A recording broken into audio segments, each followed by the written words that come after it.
Now at 2:05. I am Lisa Ireland with the Student Information Department at OSPI. I'll turn my video on just for a moment to wave. Looks like we have a great number of people attending our November CEDARS statewide. I personally am really excited about this. It's been several months since we have done our statewide meeting. Thank you so much for carving time out of your busy day. Partnering today, first I'll introduce Leilani Tyler, whether she wants to turn her video on or not. She is powering this webinar for us today. I appreciate everything you do and organizing us and keeping us on track, Leilani. Always wonderful to work with you. And Ross Boylan will be our primary presenter today after we do some housekeeping and I do some introductions. We are recording this webinar. We will do our best to get it ADA compliant and uploaded to the OSPI YouTube channel. We don't have a specific date for that, but we'll send a notice out when that is done. And again, we're going to use the Q&A to review questions. Leilani has graciously enabled the chat if people want to chat amongst themselves or private message us. We are not going to be doing active monitoring of that chat. So if you specifically have a question, please use the Q&A. But again, we'll try and give a glance in here and there. And with that, I think we will go ahead and get started. Ross is going to drive this for us. I'm going to turn my camera off now so we can focus on the presentation itself. And Ross, if we would start with this. Today, I'd like to acknowledge the Indigenous people who have stewarded this land since time immemorial and who still inhabit the area today. I'm presenting to you from the land of the First Peoples, the Nisqually tribe, and I'm very honored to be on their lands and to submit from there. If you would like to use the chat to acknowledge the historic lands on which you are residing or coming to us today, that would be great. And again, the Nisqually tribe is also the Squally Absh tribe. And forgive my pronunciation if I disconnect on that a little bit. So our presenters today, myself, Lisa Ireland, Student Information, and Ross Boylan is a business analyst for school safety and student well-being. The slides will be emailed after the meeting. We're going to try and work with that a little bit. Leilani and I are new to managing this. We had other folks that were helping us. Oh, okay. Oh, so let's take a step back here. We just had something in the chat. Before we go any farther, can we just verify, can anybody see Ross's slides? You should be able to see some slides right now. Okay, thank you so much for confirming that. I was assuming you could hear our talking because we had some confirmation. Thank you, everybody. Appreciate that. We didn't want to move forward without you being able to see our presentation. Appreciate you. So we'll submit again all questions. And can you go back a step there, Ross? And we're excited to get started, but we're going to submit all questions in the Q&A. Contact information for follow-up questions and support will be displayed at the end. Throughout the meeting, again, if you put your questions in the Q&A, we'll try and find places to stop if appropriate and answer the questions. And then again, at the end, we've carved out some time for questions and answers. And everybody is muted, just so you know, even though we would love to hear your voices, we did determine that you don't have the ability to unmute yourselves and talk. So for now, Teresa, you can chat away, yell at the dog, do whatever you need to do. It's okay. We can't hear you. Sometimes we're a little self-conscious about that. So that said, Ross, we can go to the next slide. Again, today we're talking about CEDARS 2022-23 safety and security reporting requirements, and then we'll do questions and wrap up when we're done. And again, thank you all for taking time out of your day. We've got a wonderful group of folks, and turning it over to Ross. Thanks, Ross. Thank you for that great introduction, Lisa. So as Lisa said, I'm going to be talking about the new CEDARS reporting for safety and security staff involvement. I work in the Student Engagement and Support Division, and I am a business analyst for them, specifically for school safety and student well-being. So I want to give you a little bit of background on the collection first. So the reason that we're doing this collection is because Revised Code of Washington 28A.320.1241 requires OSPI to collect a variety of information on safety and security staff. And this includes a description of each incident where safety and security staff were involved that resulted in student discipline, use of force against a student, or a student arrest. And that's mostly the piece I'm going to be speaking with you about today. So for each student involved in the incident, the description must include the student's race, ethnicity, and other demographics, and whether the student has an individualized education program or a plan developed under Section 504 of the Rehabilitation Act of 1973. And so, it needing to be linked specifically to student data is the main reason why it's happening in CEDARS. So I want to give you some definitions about some of the things that I'm going to be talking about today. So first, what is a safety and security staff member? So a safety and security staff is an employee or contractor whose primary job duty is to provide safety or security services for a public school. So this does include school resource officers or SROs. It also includes school security officers and campus security officers who are typically district employees. And it also includes contracted security personnel. So let's define those three groups. So school resource officer, or an SRO, is a commissioned law enforcement officer assigned by the employing police or sheriff's office to work in schools. SROs are not school district employees, but are employed by the law enforcement agency, which has a contractual agreement with the school district. So there's more to this definition too. It's defined by law. This is sort of the brief version. This is the most important thing you need to understand for the conversation we're about to have. School security officers or campus security officers, they are a classified school district employee whose primary job duty is to provide safety or security services for a public school. SSOs and CSOs are not commissioned law enforcement. Contracted security personnel.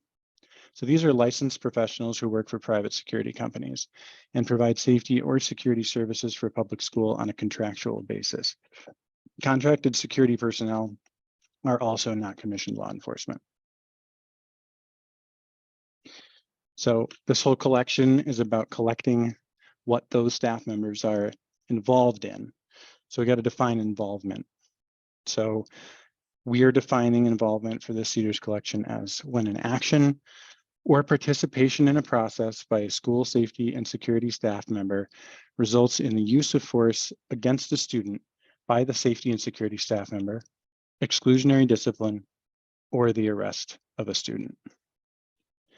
Later, we're going to go over some examples of what is and is not involvement. So we're going to go into this super deep, and I'm also going to go over this definition again in a little bit. So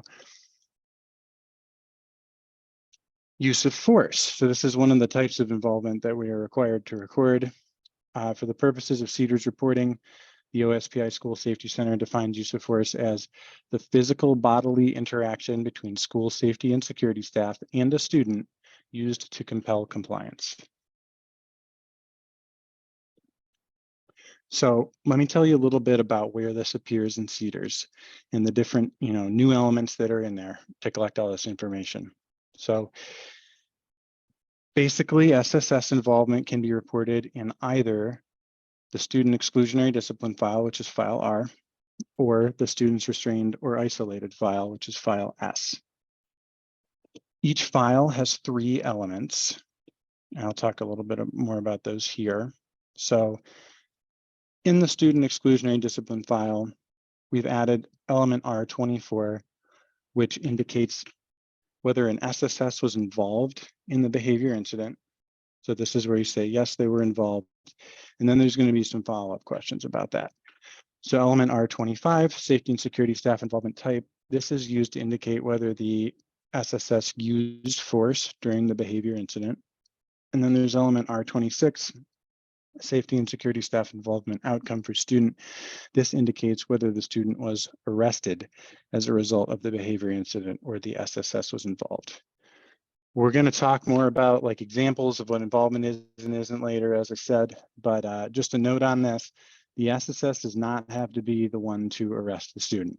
So there could be a situation where a safety and security staff member is involved in other parts of the situation and it results in the student getting arrested, and you would still record that they were arrested and the staff member was involved. Like I said, we'll talk more about that in a minute. So in file S, which is the student's restrained or isolated file, they're basically the same elements. Of course, they have different numbers, but there's element S12, and this indicates whether safety or security staff is involved in the restraint or isolation. And then we again have a second element for use of force and third element for where they are arrested. Very important to note that these second elements, element S13 and element S14, they were not activated for this school year. They were accidentally added. So they're going to be removed next year.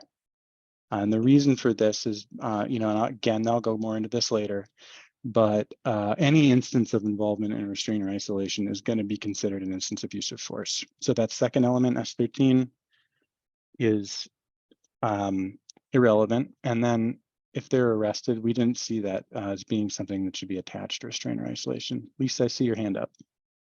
Yes, Russ, I just want to let folks know they do see these elements in the CEDARS documentation.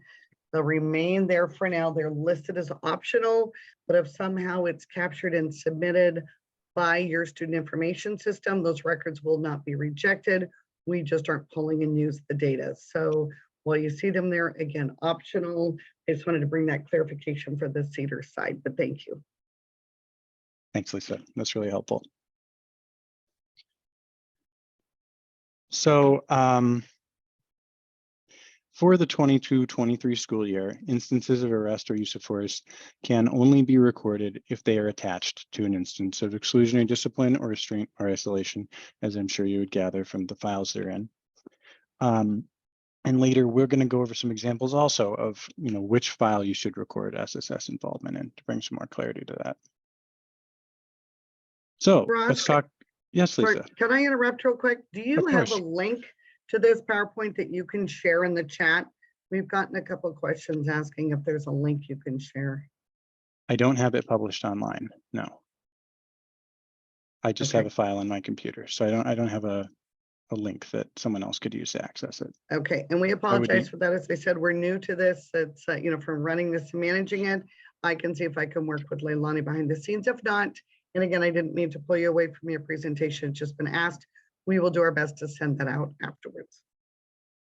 Is everyone not able to see the presentation? They can see it. It's just very helpful sometimes for them to have it ahead of time. Okay. And it would be helpful to get this information to share with their security officer. So we will do our best to get that out to everybody shortly after the webinar. So thank you. Absolutely. Great. So let's talk about what is involvement. I mean, this basically the other version of this question is, what do I have to record? Right, because that's what we're trying to report on, is situations where they're involved.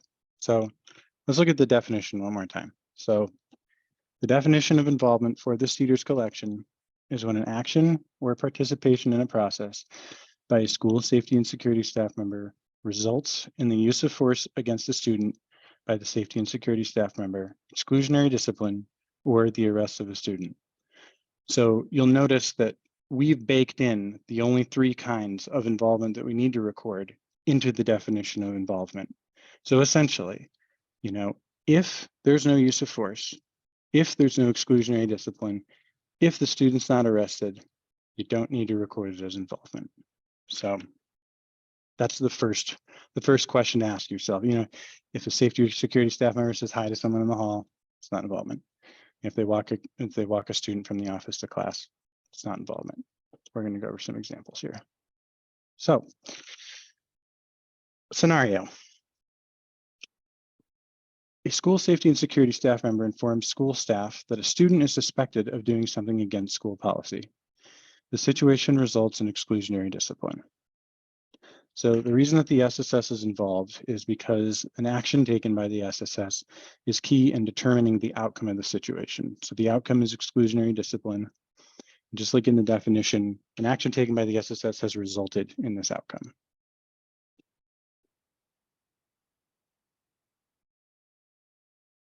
An SSS witnesses an incident where a student is breaking the law and takes the student to the office. The situation results in exclusionary discipline and arrest. So the SSS is involved in this instance because they are key in determining the outcome of the situation, and the outcome of the situation is exclusionary discipline and arrest. Here's Hey, another Ross. scenario. Yes, Lisa. Hi, just a quick interruption. Sorry there. We have a question. Can I get an example of exclusionary discipline? Will you be covering that later in the presentation? I was not planning on covering that later in the presentation. Exclusionary discipline would be anything recorded in, is it file R, Lisa?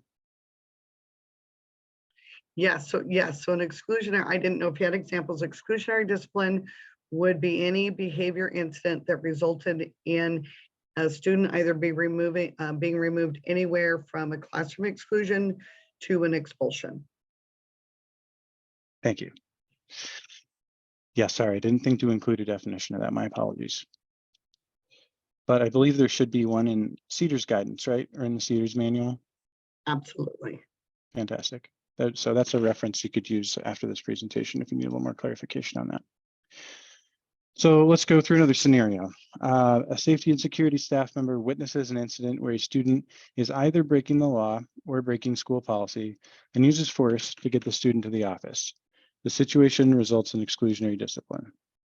So an action taken by the SSS is key in determining the outcome of the situation, which is exclusionary discipline and use of force. Let's look at this situation. A safety and security staff member is called to a classroom to help deal with an unruly or disruptive student. The situation results in use of force by the safety and security staff member and exclusionary discipline.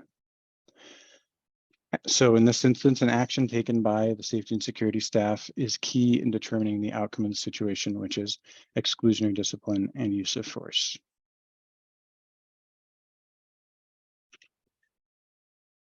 So in this scenario, school staff use information about a student provided by an SSS to determine whether a student has broken school policy. The situation results in exclusionary discipline. So the SSS is involved in this situation because their participation in the process is important in determining the outcome of the situation, which is exclusionary discipline. Just got one or two more of these. And there's even more in the CEDARS guidance too, if you want to look at that.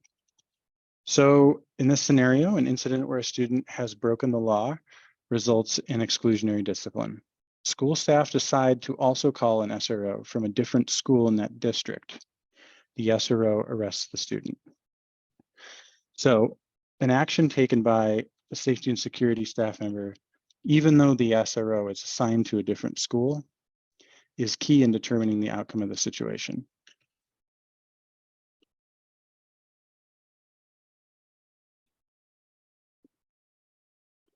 So in a scenario where restraint is administered by an SSS, but does not result in exclusionary discipline or arrest, they would be considered involved because an action taken by the safety and security staff member, restraint, is key in determining the outcome of the situation, which is use of force.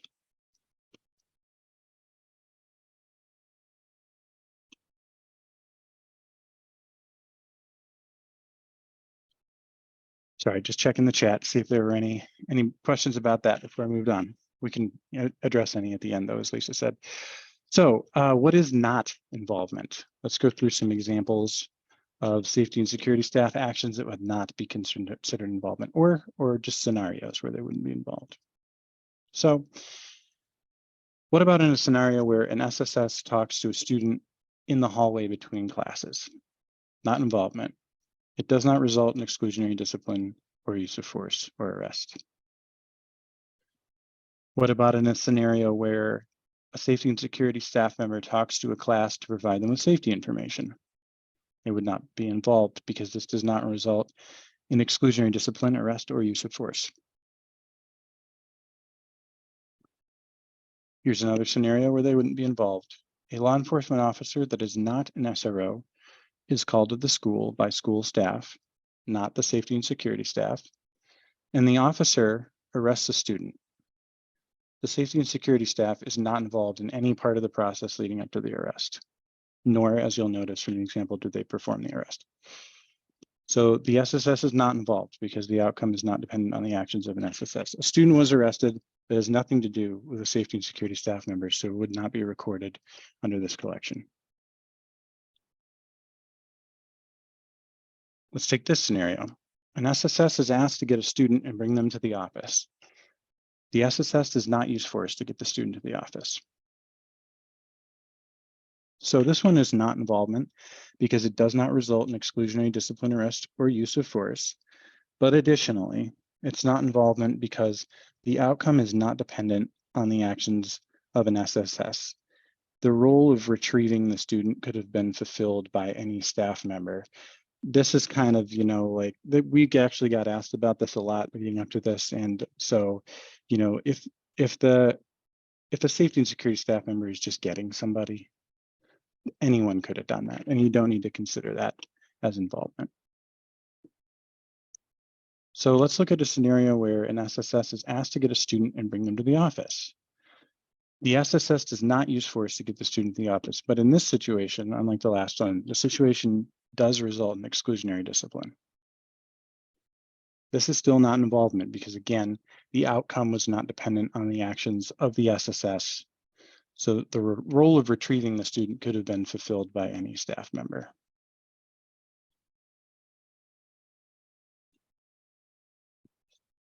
Ross, we have a, oops, sorry, quick question here. Yeah. Do we need to go back to the beginning of the year and enter this information? And I believe this is coming from someone with the student information system that they may have recently had these fields or elements open to them within their student information system. Yes, that's the short and difficult answer. We didn't realize that these elements had not been live in everybody's student information systems since the beginning of the school year. We, found out pretty recently that in some of them they were not live yet. We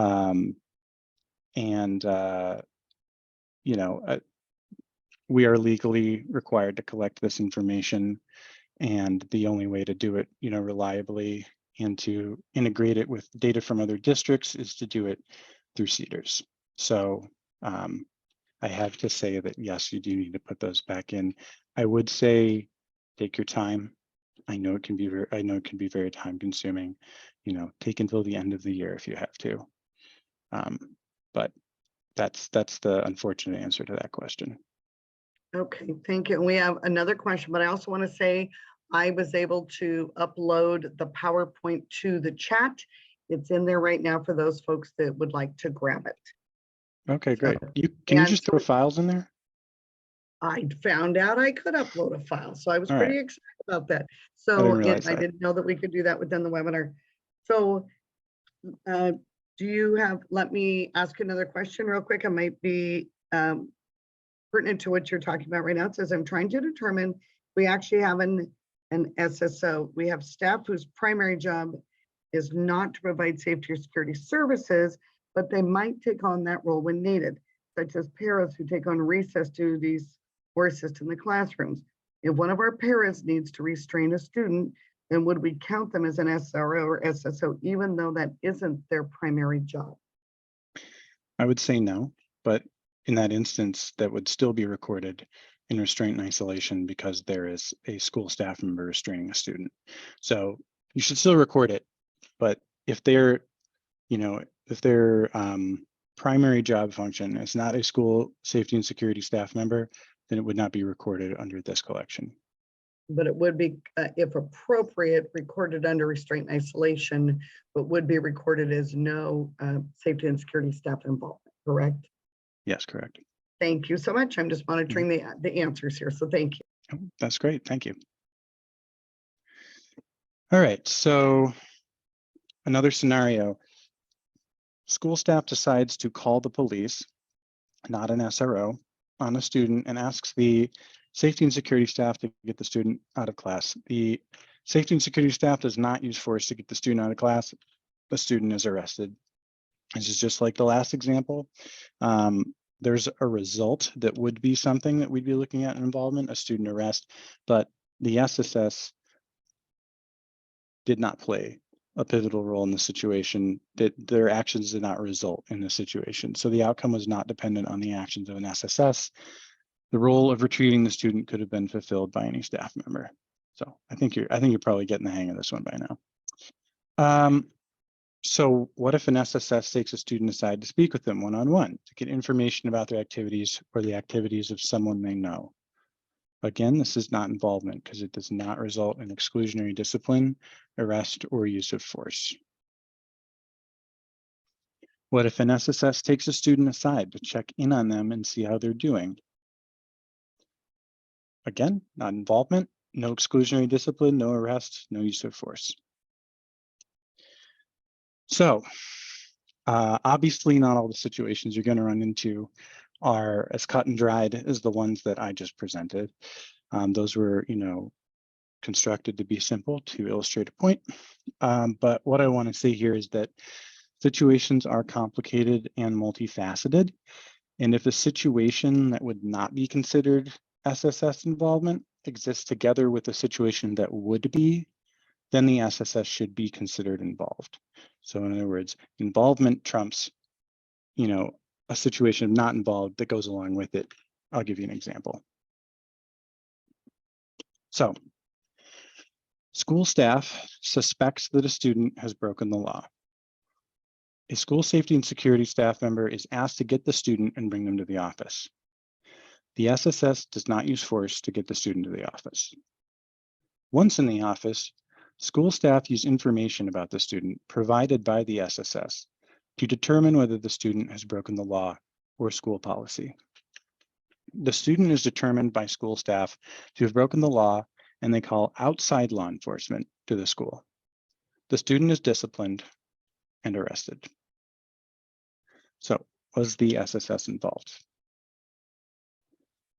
The SSS was involved because in the example, the safety and security staff is involved because they provided information about the student that helped staff determine that the student had broken the law, even though the other aspects of the situation, bringing the student to the office, outside law enforcement being called by staff, and the rest of the student by outside law enforcement are not considered safety and security staff involvement. So you would record the situation as involved. So let's talk a little bit about which file things should go in.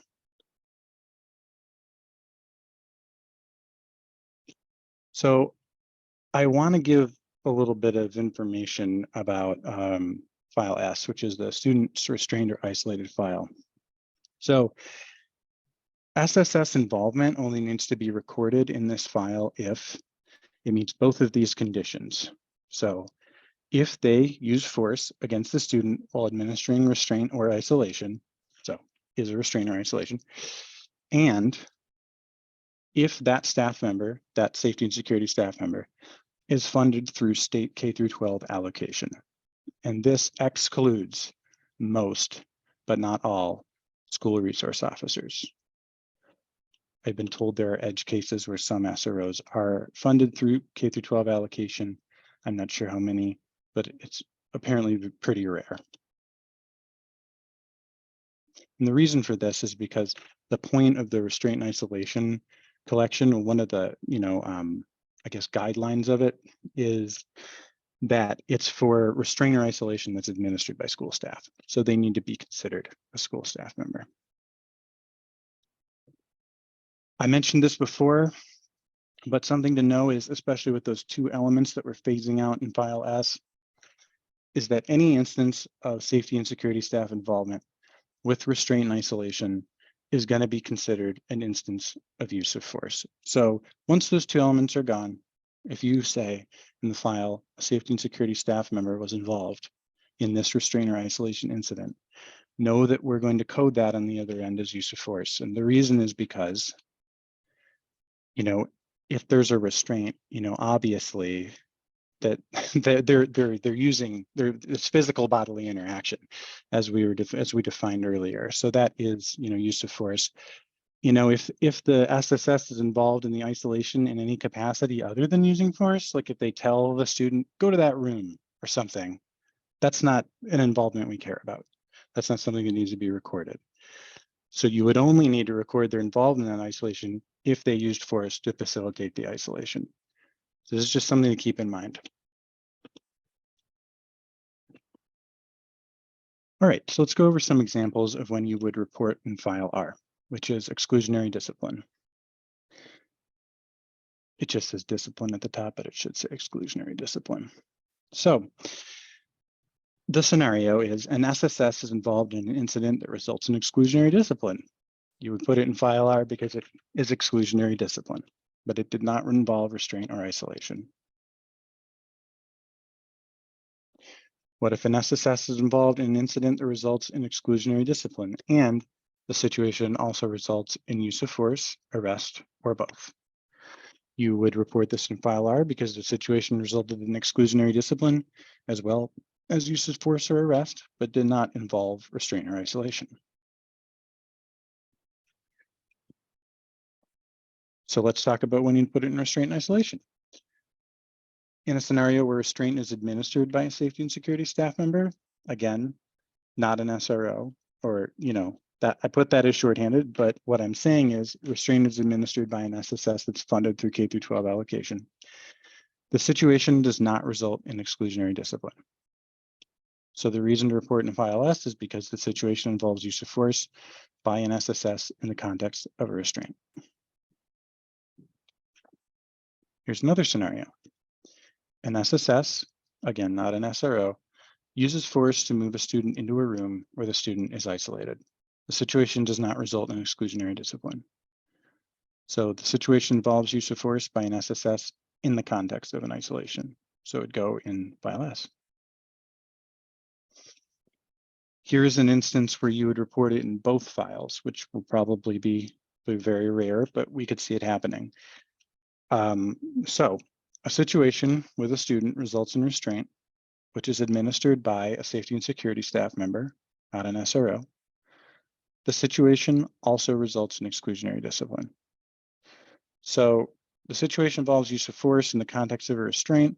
The situation is also resulted in exclusionary discipline. So you'll record the restraint and the involvement in restraint and isolation, and then you'll record the exclusionary discipline and exclusionary discipline with the involvement as well.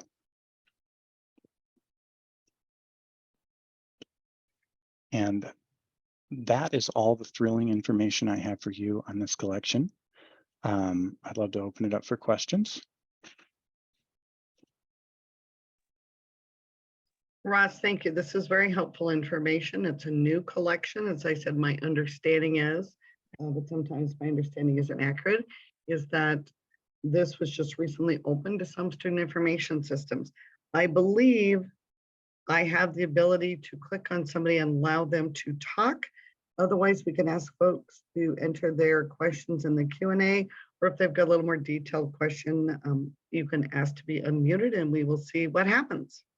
Oh, and I do want to make just one more comment before we move on. All the stuff I've talked about is outlined in the CEDARS guidance. CEDARS guidance that's published right now is a little bit incongruous with the way things are in CEDARS. This was just because things happened the way we didn't expect when we built it for this new year.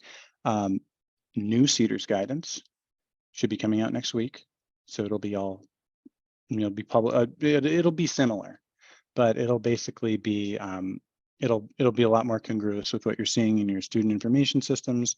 It'll be more congruous with this presentation. So just watch for that next week. That's the projected published date of when the new build for CEDARS rolls out. So just wanted to also add that. Thank you. So we will just take a pause here, let people think about this. They've got the PowerPoint. If you have any questions or want to be unmuted, go ahead and send me a message in chat or enter it in the Q&A, and we will do that. Or if you want Ross to go back and cover a couple areas, I know this is a lot of information that got covered fairly quickly, and you're going to need to take time to absorb it. So again, let us know if there's any sections you want him to go back over or that you have questions about, or again, if you want to unmute. I see a question. Well, not as much a question as it's an observation from Jeff Mixdorf in the chat. If I can comment on that, that's Jeff Mixdorf is one of our stakeholders, one of our valued stakeholders, and that's a conversation for a potential change for next year. We are only currently speaking to changes in reporting requirements in the 22-23 school year. So until we get that ironed out completely, and what we're speaking to, not to be totally vague, is there might be a slight change in the collection for next year, but I don't know that we're ready to bring that to the table yet. Is that okay, Ross? That's fine. But yes, Jeff, you're correct. It will need to be attached to an instance of exclusionary discipline or restraint isolation. But we don't want to muddy the waters at this point in time with that. So we have a couple of questions about, am I misunderstanding that we're reporting this in R12? That's an ordered date record. I'm not seeing how or where or what to enter the information. So let me pull up the CEDARS manual and look at element R12. That's exclusionary action date. So Heather, can you provide a little information? So I believe, do you want me to let you unmute, Heather, and you can ask your question a little more? Okay, let me see if I can unmute Heather. Because the data gets reported in file R related to the school and safety staff. It's not reported in element R12, but let me see if I can get down there. We'll see. Heather will be our practice person. I said allowed to talk. Heather, are you unmuted now? Give it a try. Can you hear me? We can hear you. Wonderful. Go ahead and ask your question fully. I'm looking in my SIS, and I guess I'm not understanding what we're supposed to be reporting and where. So it's so I'm looking at my element R12, and that's just like you said, the date, the ordered date, right? Yeah, action date. So I guess I'm just confused as to where we're supposed to be putting this information and what information is it supposed to be. I'm not sure what the content is supposed to be. Is it just supposed to be in the comment section? Or no, they should be their own elements. Yes. It's not R12. It's I don't remember the exact numbers. I could go back to that slide. In your student information system, the areas will not be labeled element R, and it's R24, 25, and 26. And I can see if I can do a screen share real okay, let me quick. see here. Let me see, Ross, I'm going to do a quick screen share if you don't mind. Sounds good to me. Okay, so in CEDARS manual, those elements Ross is speaking to, can you see my screen? Yep. Okay, so in file R, if we're speaking to safety and security staff involvement with exclusionary discipline instances, because that's what we're collecting this year, the information would be sent to CEDARS under element R24, safety and security staff involvement, that just said, using the incident reported in this record for this students. We might have incident ID 123, the behavior, student was fighting, whatever the incident was, they were short-term suspended, and the information is, was there safety and security staff involvement with this incident?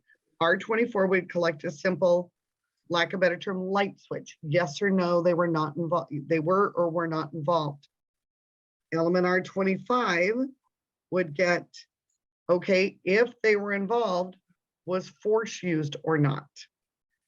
So again, using that incident, 1, 2, 3, student was in a fight or, did something bad. We'll pretend that was Lisa. Then that's the question. And then the third question is, of this incident you're submitting, was the student arrested as a result of this incident that's reported with the exclusionary action? how that's captured in your student information system, you'll need to reach out to your vendor support team, or if you've got like an ESD vendor support team or your vendor contact, to find out if you've got a discipline component. It may be captured there, but they can tell you. So we're calling it element R24, 25, 26. How that looks in your screen will be different. They may use these terms here, consent staff involvement outcome, and you should have a drop down or a hand enter or something you can do. So again, it's tied to those incidences that involve exclusionary action this year and 3 new elements. Does that answer your question? Yes. Yes, it does. I was super confused because I was in the wrong element. So Oh, no, yeah. that's okay. I mean, we'll collect the date because it says incident 1, 2, 3, Lisa was in a fight, Lisa and Ross got in a fight, or were caught smoking behind the gym or whatever we were doing, got excluded, and then you report this. Now this year, and we had a question earlier in the meeting, forgive my scrolling, in file S, which is restraint and isolation, there's 1 new element that's required. If you look in CEDARS, you'll see the 3 elements. It was determined kind of too late in the game, for lack of better terminology, to remove 13 and 14. S12 is the one that's required this year. Again, here's incident ID of restraint and isolation of the student. And what's required is were safety or security staff involved or not in that isolation. Again, your vendor will have put that in, captured it somewhere in some component in your system. You'll see these pieces. You may or may not see these pieces in your SIS system, your student information system, depending on how your vendor developed these. If you see them, they are not required. If you want to enter every field because you're kind of a data nerd like me and you have to complete that, that's fine. We will not validate this information. It won't get kicked out, but it exists in CEDARS. If it's not in your system, that's okay, because the S13 and S14, or the staff involvement or staff involvement outcome for restraint and isolation, are not required.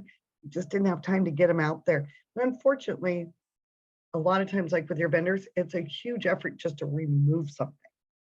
And we don't want to remove them from the manual in case you're going to put them in there and turn the validations off. We want to be in alignment. Next year, these 2 will go away. You won't see them. So I hope that answered those questions. We have a lot of stuff in chat. We have some in the Q&A, and then we got one I'm seeing in the chat as well. Yeah, so let me go back to the Q&A first. So Heather, did that answer your questions? Yeah, for the most part. I'm sure that I'll have more later. Thank you. All right, thank you so much for bringing that. Other people probably were thinking about that too. Now we got to see if we can turn it back off, so in case you want to talk on the side. And Heather, I don't know how to mute you, so maybe Leilani can. Oh, I got myself. Oh, there you go. We got her. Okay.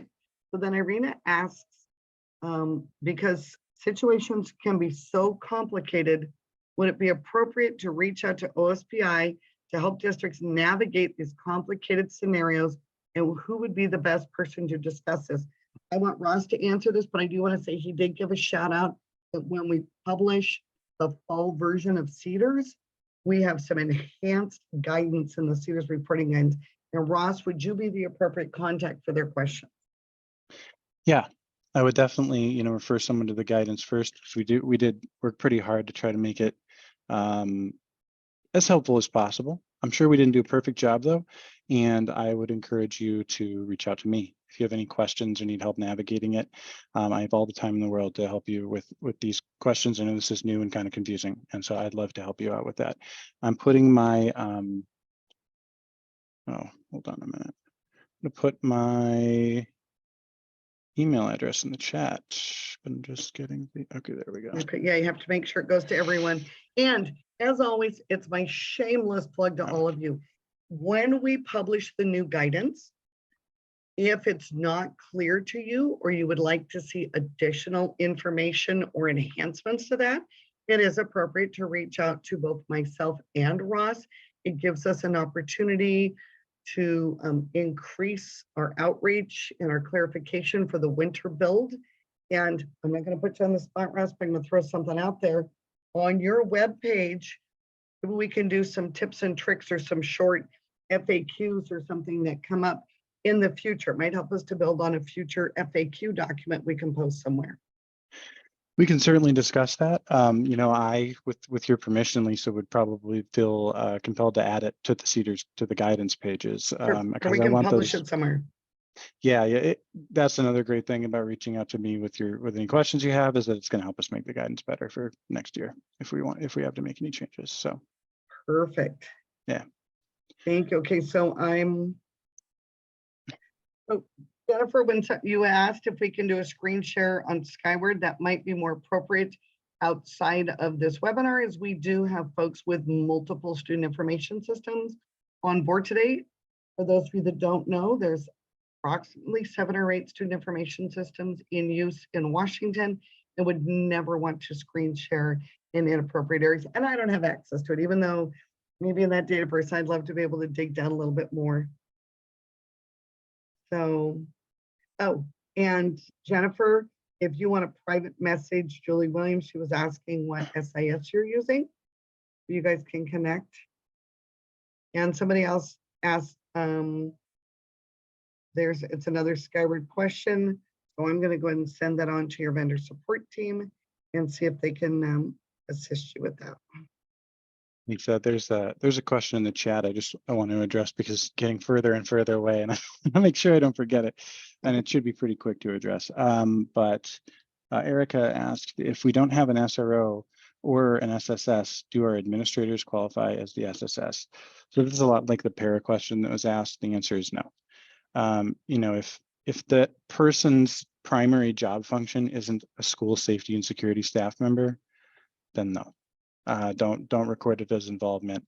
You know, if it's a use of force instance and it's a school staff member, then you might need to record it as restraint. But they're not going to be an SSS for this collection. Okay, so we have another question. Did you answer the one about our school district has a concern about restraint always being considered a use of force because we are never using it to compel compliance? How do we square this with reporting? It's a great question, Carmen. So I'm going to try to address this as delicately as possible, because I'm not the restraint and isolation expert. I work closely with the person that is, though. So I'm going to take a stab at this one. The definition that we came up with for use of force, I did create that definition. You know, we used some informative material, but it was created with the program supervisor and also with the person who is the program supervisor for restraint and isolation as well. And they seem to think that the definition did encompass instances of restraint or isolation. I think maybe the difference between what you're considering and what I'm considering is how we think of compelling compliance. You know, my understanding of the purpose of restraint or isolation is to get a student to calm down when they are a danger to themselves or others. And, you know, I guess my thinking is that in that instance, if they would cooperate and calm down and stop being a danger, then you wouldn't have to apply restraint or isolation. So that's kind of like not complying in a broader sense, I guess. I think it fits in there pretty well, but I'm just kind of trying to see it from your perspective. Lisa, are you able to unmute Carmen so that she can respond?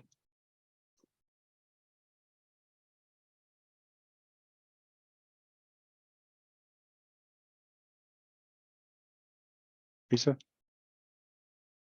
Sorry, I muted myself. I said, hang on just a moment. I'm going to see if I can get to Carmen and see if I can unmute her. I'm also looking in CEDARS guidance to see if we've got that definition as provided by Lee and others about that restraint and isolation. Carmen, you should be able to chat now.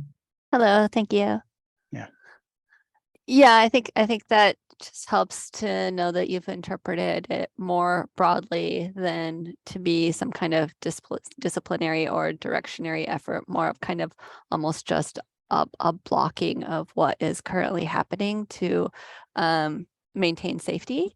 So, and I think that's kind of the interpretation that my staff was coming back with. But we have had meetings with our student services staff and our safety and security staff so that we're all on the same page in terms of how we're interpreting this, both in the discipline reporting and the restraint isolation reporting. Great. So was what I provided helpful? Yeah, just Okay.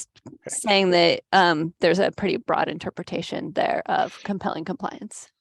Yeah, the compliance in this instance isn't like not complying with like a specific directive. I mean, it could be, but it also includes, you know, like they're not acting the way we want them to. So we're doing this instead. Yeah.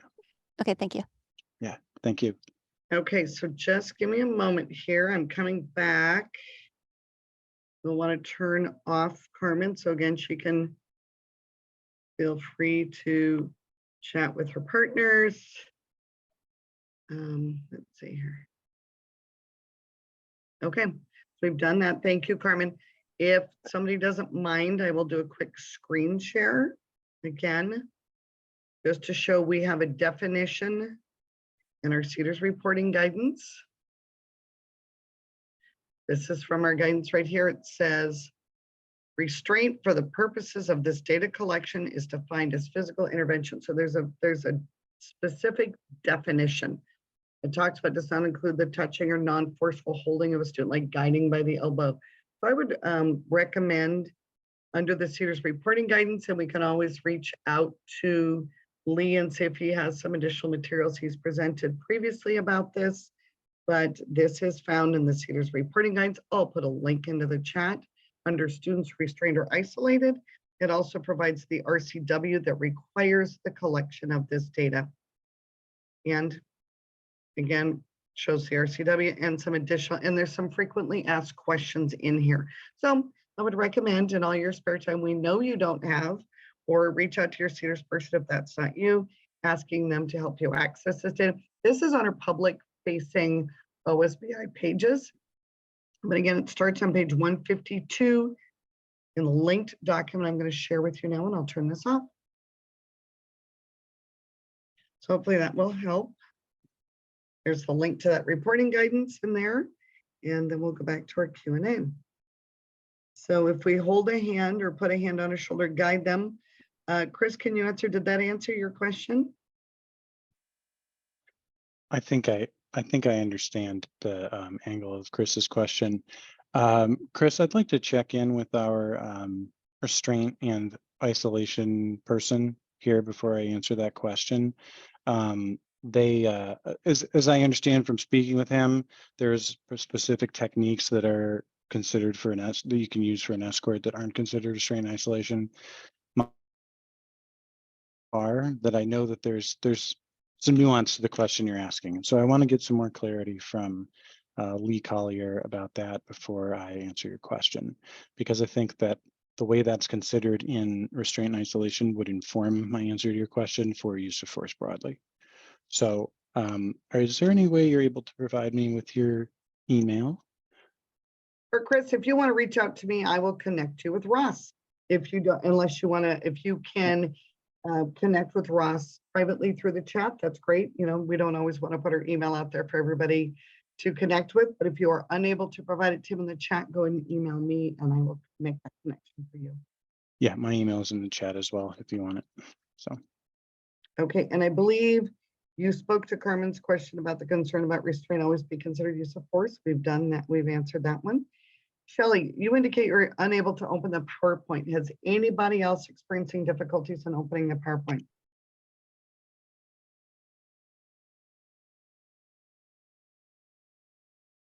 If so, Shelley, if you can reach out to me, I can send you a copy of it.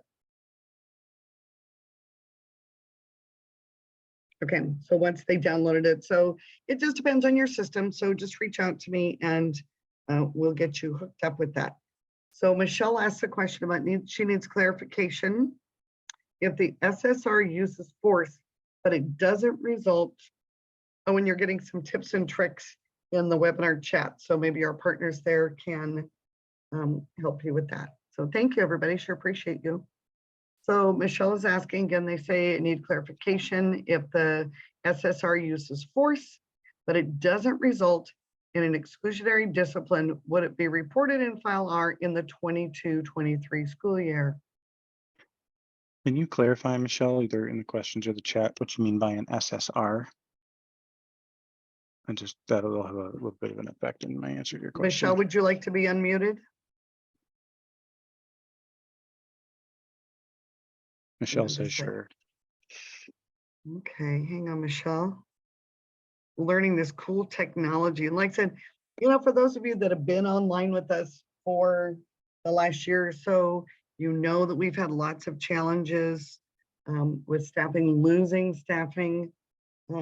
It's great that we're learning this technology ourselves, self-help. So Michelle, you are unmuted, so please go ahead. Well, just from reading the CEDARS manual, I get to do a training on this on Monday, so this is perfect timing. But you've said that basically if there's school district staff and there's force and no discipline, that it's going to go under restraint. But if they're not school district staff, if they're actually, you know, police that are contracted to be your safety person, and there's force, but there's no exclusionary discipline, then do you want that sent to file R exclusionary discipline? Yeah, so thank you for the question. And I can tell that you looked at the guidance because that's actually the main thing that's going to be changing in the new guidance that's coming out next week, is that we are not going, the old guidance is speaking to instances of, in this instance, like just use of force, where you should record just use of force that happens by itself. The new guidance will not speak to that because there is no way for you to record it right now. We expected it to roll out a little differently than it did, is basically my answer to your question. As Lisa said before, you know, that's something that we're looking at for the future. But as it stands right now, it needs to be connected to an instance of exclusionary discipline or restraint or isolation. Okay, that's incredibly helpful, because like I said, when reading the CEDARS manual, it reads as if there is a use of force, that it needs to be reported, regardless of whether there's an exclusionary action or not. And obviously you guys are updating this next week, but that's why my confusion is, because I could see where staff could go into restraint, but and right now with the logic that we use in our SIS, right now that's connected to an exclusionary action. So that's why I was trying to clarify, because to explain it to districts of what's going to report and what isn't going to report, hearing you today was different than what I had been reading. Yeah, and so, you know, we're going to send the PowerPoint out, you know, feel free to use that as your reference material instead of the guidance that's posted right now, because the PowerPoint I just gave was drawn directly from the new guidance that should be out, we heard today, Tuesday of next week. Hopefully Tuesday. You know, yeah, and keep an eye out as well, because, you know, the thing you're pointing out, there's the potential that there could be a way to record that in the future, but that's something that we'll give you a heads up about, and again, provide new guidance and training for. So thank you. Perfect. And we know our IT department indicated that they're hoping to promote the fall build on Tuesday. So we'll say we're going to post those documents by the end of the week. We always wait to make sure everything gets promoted accurately and is working as expected before we post our documents. So, but if all goes well, hopefully by Tuesday afternoon or Wednesday, if not, well, and we're on a 4-day weekend next week. So if it doesn't go first thing Tuesday afternoon, you should see it when you come back from the long weekend. So Lisa, I get to look psychic because my training is Monday and Tuesday. So, you know, and I don't know if you can reach out to Ross and he can provide you with an extract of that for your training. The PowerPoint I think that he provided today will be fine. Like I said, I always reference the reporting and the guidance for them. But that's a nice clarification. Like I said, I was more concerned about the logic with our SIS, because we recently, you know, got these features in our SIS. We are one of those. So we haven't got kind of our logic from them as well yet. So it was good just to have the clarification. Perfect. Okay, great information. Thank you for sharing. Again, we vendors don't make changes or updates until information is posted, even though we've been expressing that in all of our meetings and communications. And that's, again, one of the reasons why until we know IT has done the magic that they're doing, even though it may not, Ross's collector may or may not be affected by that. And then they can make their changes fairly quickly after that. But having that meeting for people knowing to gather the information, or when they're looking at information to go back and have to enter, I think this is great to have this data. So thank you all. So great job, Ross. Wonderful information. Do you have any additional information you want to share today, or should we just give it another minute to see if folks have questions? I'm seeing a couple more come in. Lisa, was the thing you just said addressing Julie's comment? Pardon? Was what you just said addressing Julie's comment? Yes. Gotcha. Yeah, no, just to add one more comment to that. Yes, Julie, I do realize that you're waiting for like official documentation to come out before you make those changes. But thank you for pointing that out.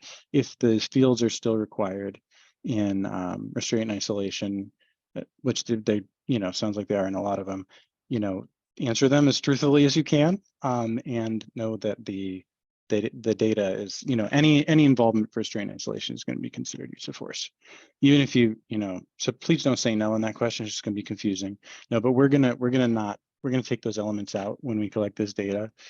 So answer them as best you can, and don't worry about them. The first element is the only one that we're going to be using going forward. Great. Thank you so much for that clarification. You have been an amazing audience today. Great questions. Lisa, we got another question from Nathan.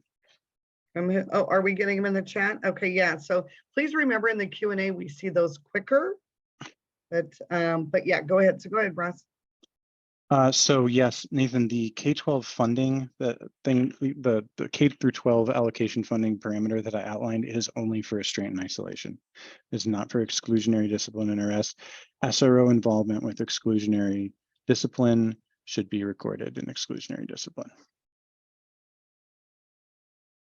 Thank you. So if you've put something in the chat and we haven't seen it, now is the perfect time to move it to the Q&A. As I said, all three of us have been actively monitoring the Q&A, looking at the chat when we have a chance.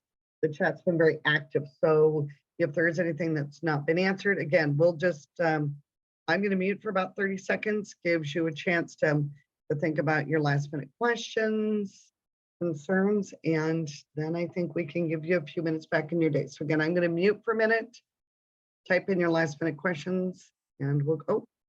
So Mandy said, do I hear correctly? It's Caesar. Oh, yes. So Mandy, what's happening is several times here, this is how CEDARS works. So every year in the spring, we produce our final CEDARS documents for the next school year. For example, last year, end of March, early April, oh fuzzy, it was too many months ago, we published the CEDARS documents for all the rules and the pieces that would come into effect when you opened your school for the 22-23 school year. Once that's open, and that's what we call our main build or primary build, we have an opportunity during the school year in what we call our fall build, winter build, and spring build, primarily for very minor changes. For instance, you may have a language code because you have a family move in with a different language, not in file K. In this case, it's a great opportunity for program offices such as Ross's when we implement some new elements to provide clarification and enhancements to the guidance based upon feedback and additional questions we get. So when our fall build happens, our IT department is actively working on completing the build. It's a couple minor pieces. They'll promote it to what we call production. It's when you log in, and if you are one of the people that log into the green screen, what we call the green screen in EDS, it's promoted, we determine it's working, then we will publish on our OSPI webpage those supporting documents, including that updated guidance. That link I sent you is to the currently published reporting guidance. Let me see if I can just get the actual main screen for CEDARS documents. So hopefully none of you will be working past about, 3 or 4 o'clock next Wednesday and enjoying a long weekend.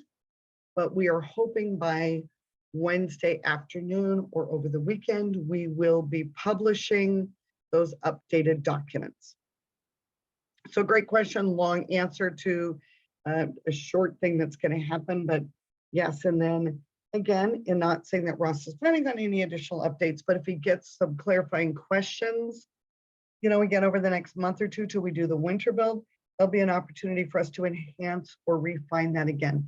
So again, we have a fall build, a winter and a spring, very minor changes for, you know, what needs to happen, but it gives us the opportunity to do a better job of telling you about what we need. Yeah, and I put my email in the chat one more time, just in case it got lost up there and you want to copy it down. Please send me questions. Thanks, Russ. Appreciate that. You know, yeah, like I said, we've had a pretty active chat. So if we don't have any more questions, we'll sit on here for a minute or two to allow people to kind of think about that and answer that. But otherwise, Ross, do you have anything else to provide today? I do not. Hey, Leilani, you've done a great job operating and running all this for you. Do you have anything that you need to say today? Nope, she's great. Thanks, Leilani. Appreciate you so much.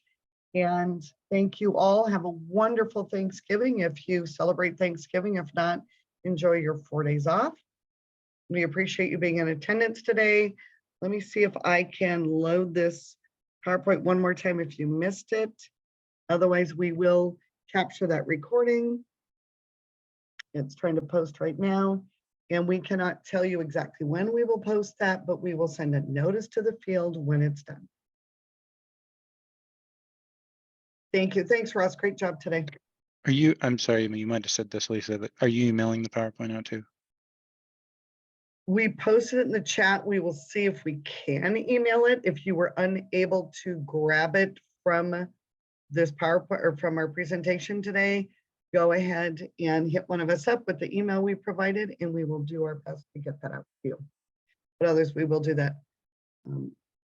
One of the problems we have is because we've not been tasked with emailing back to registrants. So that might be a learning opportunity. I'll put it that way. No problem. Have you done that before? No, I have not. I have not. I'm sure it exists though. You know, Zoom seems to have hundreds of new features. So Right, sure Zoom can be somewhere. magic, but yeah, we will Yeah. look into that. So again, thank you, everybody. Have a wonderful day. Thanks for coming, everyone. Really appreciate it.